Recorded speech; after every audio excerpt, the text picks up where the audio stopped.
There are 4 financial goals you need to meet in order to become wealthy. And if you're interested in knowing what those 4 financial goals are, stay tuned.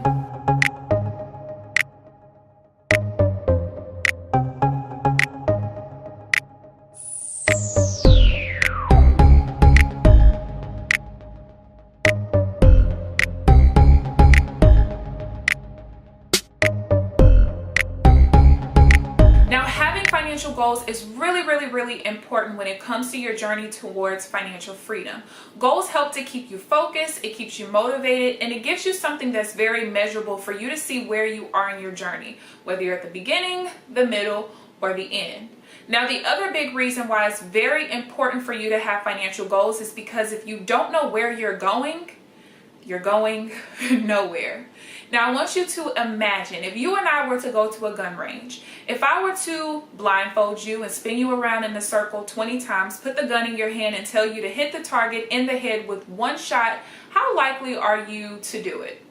Very unlikely, right? Well, that's what happens when you're on your journey towards financial freedom and you don't have any goals set. You're essentially trying to hit these goals or hit these certain points in your financial freedom journey without knowing what they are, where they are. So you're trying to hit your target blindfolded and dizzy, right?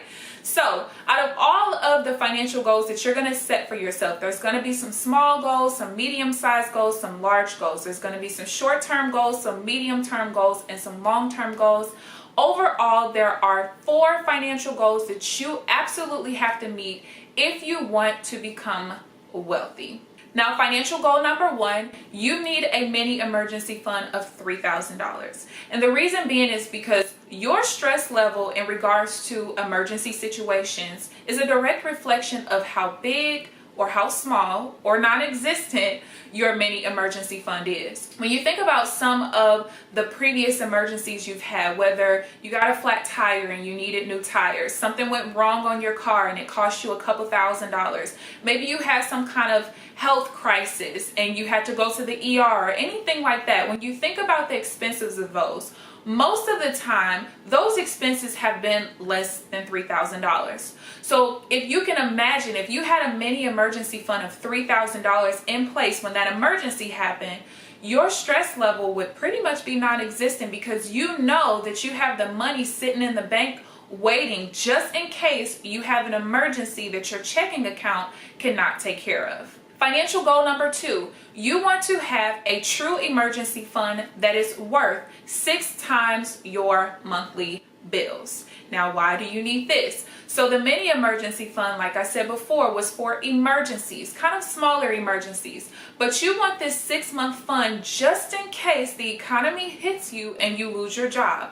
Whether you lose your job because you got fired, because you got laid off, maybe you had some kind of health crisis again and it's something that you lost your job because of that. I talk to a lot of people who actually end up having problems like that. And because they don't have this 6-month fund in place, they end up having to use high interest credit cards, payday loans, personal loans, all kind of things, title loans to take care of this emergency. So in the future, if you were to get laid off or fired, or you just decide to quit your job and search for something different, you have 6 months worth of your bills in an account. So you're giving yourself 6 months to find another job or to create some kind of business or whatever you decide that you want to do. You have those 6 months to not stress about anything. And when your stress level has decreased, you're more efficient in finding a new job or creating some kind of business that you decide to create in that 6-month time period. Now, the first 2 goals had to do with emergencies. You had your first financial goal of $3,000 for your mini emergency fund, and the second financial goal of having 6 months worth of bills in your true emergency fund. Financial goal number 3 is for you to have about $2,500 to $3,500 to put in an investment account. Now, there are many different investment accounts that you can have out there. I'm not going to go into detail with that because I am not a financial advisor, but the reason why you want to have an investment account is this. At the end of the day, at some point in time in your future, you do not want to have to work anymore, okay? For most people, their goal is some kind of retirement, whether it's a partial retirement and they're still working part-time, or a full retirement where you're not working at all. And the only way for you to do that is for you to have some type of investments where your money is working for you. You can only work so many hours in a day, so many hours in a week, so many hours in a month and year, right? But your money works 24/7 if you have it in the right type of account. See, money never sleeps, money never gets tired, money never gets sick, money never has to take off of work, but you do. And this is why you want to have an investment account. Now, most investment accounts, they usually require for you to have about $2,500 to $3,500 to start them. Some of them a little bit less, some of them a little bit more. But $2,500 to $3,500 is usually that sweet spot number that you need. Now, financial goal number 4 is for you to become a qualified investor. Now, by definition, a qualified investor is someone who earns $200,000 a year, or their net worth is $1 million, and that does not include the value of your home. Now, when you think about those numbers, that usually pretty much equates to wealth, or maybe riches, depending on who you are and how you define those. But once you get to that last financial goal, you're considered rich or wealthy, again, depending on your definition. But here's the reason why you want to become a qualified investor. Now, again, I'm not giving financial advice. But one thing that you need to understand, and I can't go into great detail in this video, but maybe in the future I will, when it comes to a company that has a ticker on the stock market, by the time that company gets their ticker and makes this ticker public, for average people like you and I to be able to invest in a company, most of the money has already been made. All of the big money is always made what's called pre-IPO.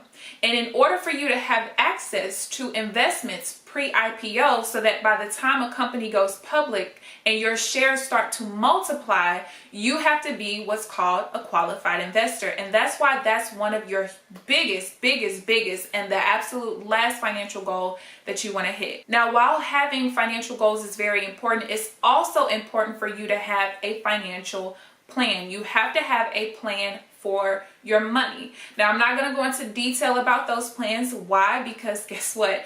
Every single week I host a 100% free webinar where I go through and show you how to create a customized financial game plan specifically tailored towards your income, how much money you make currently, how much money you make in the future. At any point in time, if your income changes, guess what? It's very easy for you to make those changes to your financial game plan. So I show you how to do that. And I also show you how in this game plan, if you do have any debt, I show you how to accelerate that debt payoff. At the same time, you're also saving money. You're putting money off to the side for investments and different things like that. And just to give you a good overlook of how well this financial game plan works. So back in, let's see, November of 2016, it is currently the last day of the month in August of 2017. So back almost a year ago, when I first started this game plan, I started off with only $2,000 in my savings account. So what does that mean? That means I didn't have my true emergency fund. I didn't have my mini emergency fund. I did, however, already have my investment account funded. This was an investment account that I've had since I was pretty much a kid. And then, of course, the fourth financial goal is for me to become a qualified investor, which I am not yet. So at this specific time, I can't remember exactly how much debt I was in when I first started this in November of 2016. But what I can tell you is in less than a year, so in about 8 or 9 months or so, I ended up paying off $12,345 in debt. Yes. And in this same time frame, I have actually funded my mini emergency fund of $3,000, and I've also almost fully funded my true emergency fund. So for me, I actually estimated that my monthly bills would be about $1,500, and I multiplied that by 6. So my true emergency fund is $9,000. I am actually about $307 away from fully funding my true emergency fund, which means out of the 4 financial goals, guess what? I have now pretty much reached 3 of the 4. So the only thing left is for me to become a qualified investor. Now, it did take a lot of discipline, but I gave myself a very simple and easy plan to follow, and you get the exact blueprint that I used. Now, if you are interested in registering for the next webinar, feel free to do so at www.yourfinancialsolution.net. And remember, money talks, but wealth whispers. I'll see you in the next video.